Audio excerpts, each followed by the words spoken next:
thank you so much. Welcome to the show. My name is Dr. Damages. If you don't mind me saying, we are starting today on a very sad note. Yeah, legendary CEO of Apple Computers, Steve Jobs, died this week.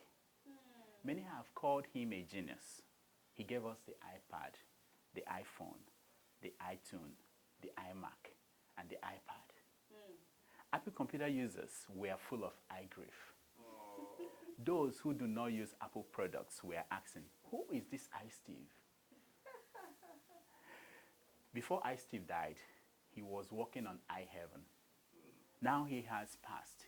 He has become an iGod. Hallelujah. I bow. Next Sunday, in honor of Steve Jobs, I'm opening an iChurch. I want to thank 3 prominent Nigerians who have already signed up. Former governors Gbenga Daniel, Adebayo Akala, Hallelujah. and Ali Doma. Oh my Lord. More on that next week. Talking about these 3, the EFCC arrested my church members for corruption. Of course, we all know that that is a joke. The EFCC does not arrest anyone for corruption. According to Zero News Network, Gbenga Daniel was arrested for having a big belly. A belly that is bigger than that of President Jonathan. Yeah, I understand that. Akala was arrested because his skin and lips suddenly became lighter than that of the president. Bleach. I bleach. And for Ali Doma, he was arrested. We're still trying to figure out why he was arrested. According to what we're hearing, our sources said he was arrested because he claimed to be a governor of a state in Nigeria. Is that? Never heard his name before. Nobody knows him. Nobody. Meanwhile, the Nobel Committee is giving out awards this week. In a surprise win, the Nobel Prize for Literature was awarded to the writer Olusegun Obasanjo for his secret letter to President Jonathan. But Obasanjo being Obasanjo, he embarrassed the committee when he rejected the award, claiming that he did not write any letter to the president. But when the letter emerged, Obasanjo went back to reapply for the Nobel Prize for Literature. But it was too late. Yeah. The Nobel Committee has given the prize to one of their homeboys. Yeah.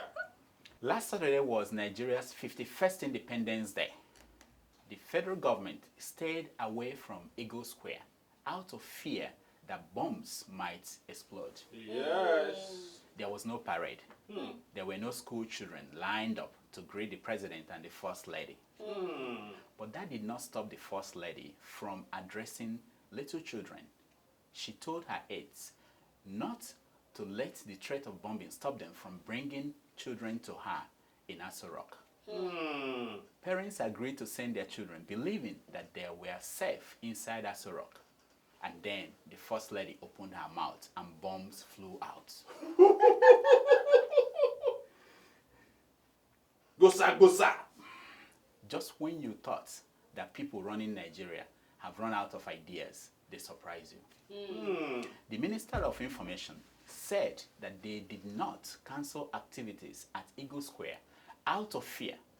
He said the government was just saving money for the celebration of Nigeria's 100 years as an independent nation. Isn't that commendable? I think that's a good idea. You can't go wrong with saving money unless you have governors as greedy as the bunch led by Mr. Amechi Rotimi. Oh. But I tell you what, that 100-year party will be a great event. I heard that Olusegun Obasanjo and Ibrahim Babangida are jointly planning an after party. It is a lie. Listen up, all you disgruntled elements making fun of the president because he said world leaders were commending him at the United Nations General Assembly. You may now eat your words. Because the president has scored a big one. Oh, yeah? Yeah. President Jonathan has gone on a state visit to Rwanda. Yes, that Rwanda. He is the first Nigerian president to be so honored. Where is that? When asked why Rwanda, President Jonathan said he has heard so much about Nigeria being on a road to Kigali that he might as well visit there and check out the road. Seriously? Yeah. I will be the first to acknowledge that the news media have been underreporting President Jonathan's great achievements. I give you one example. It has been revealed that the president received a loud ovation at the United Nations when he said that women make up 30% of his cabinet. Wow. That is one campaign promise he has fulfilled. It must be frustrating for the president not to be giving kudos when it is due. That's right. And I guess more frustrating for the First Lady. She showed her frustration in New York when she broke with diplomatic protocols and jumped out of the plane before her husband. Before the plane landed? Yeah, to shake hands with the top Nigerian diplomats in America. Parachute too. When asked why she did that, the First Lady said, and I quote, "I'm putting women's first for the betterment of our children's."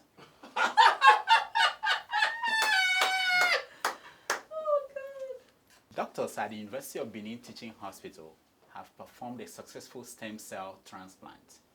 Wow. Yeah. For the first time? For the first time, the process requires the harvest of primitive cell from the bone marrow of a donor. The procedure turned a sickler with SS genotype into an AA. Wow. Inquiries are coming from every part of Nigeria.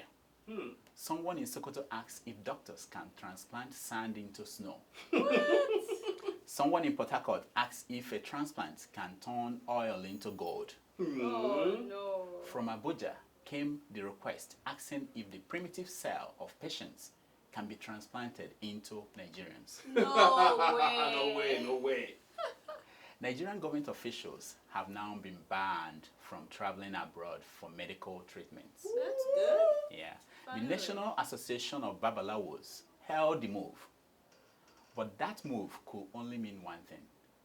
Aliko Dangote has completed his stylish teaching hospital in Abuja. I see.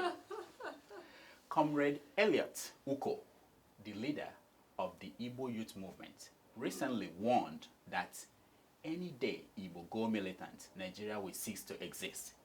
Damn it. Oh yeah. Okay. If you have heard the Igbo chant, Nzobu, Nzobu, Enyimba, Enyi, Nzobu, Enyi, you will know that our comrade was not kidding. Yeah.